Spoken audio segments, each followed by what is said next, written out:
Hi everyone, Dolphin here. About a month ago, I challenged my camera club to take photographs that were either avant-garde, impressionist, abstract, anything to push their creative abilities. I did not want just a simple photograph of a beautiful landscape. I want to really push people to be very creative. So today I'm going to be showing you my thought process and my workflow for creating some photos. I decided to do color field photography. And first thing I did was go on the internet and did a research on color field photography and color field art. I wanted to be inspired. I do not want to copy somebody else's work. But this is the best way. You get ideas, and as soon as you get these ideas, you really need to write them down. I use my little creative pad here. I make sure to write everything that I can think of at whenever it comes to my mind, no matter how simple, no matter how complex. I may not necessarily do them, but they're here. Occasionally I look through it and find stuff that I really should get my hands on and get it done.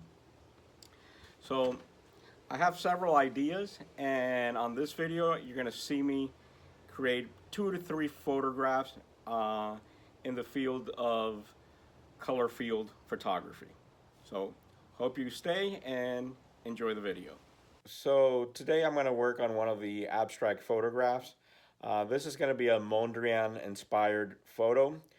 So let me show you what I'm going to be using to create this photograph. So here you see some of the things I'll be using.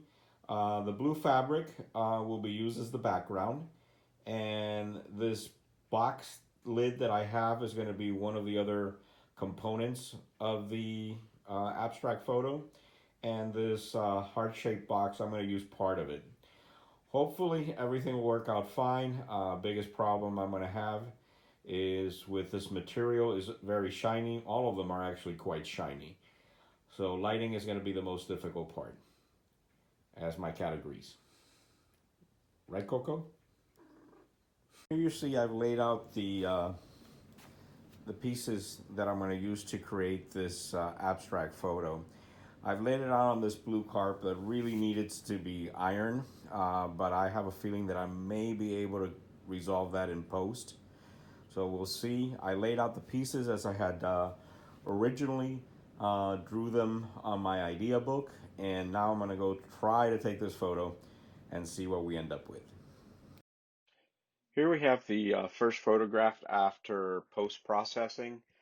I had issues with the blue background. I brought it down almost to black, and I tried to adjust the colors. This is the best that I could do with it. Honestly, I'm not happy with it, but I wanted to show you that even though you may not be happy with it, it's part of the process of developing your photograph. Like I said, I wasn't happy with the photograph, so I continued working on it and processing it, and I came up with this design. It's 2 exposures blended, one with a filter to create the jagged intersection lines. I really like this. It does go a little bit away from being a color field photograph, but I'm finally satisfied with the photo. In this photograph, which I did not show up how I set it up, basically the glass shower door in my house, and I turned on the water, steamed it up, and I was able to change the color inside the shower stall. And I changed it to a whole series of different colors, and then I manipulated them in Photoshop and blended several colors together until I had something that I liked. I normally love the color orange and blue, how they play with each other. Um, these are the actual colors. I did not add them post.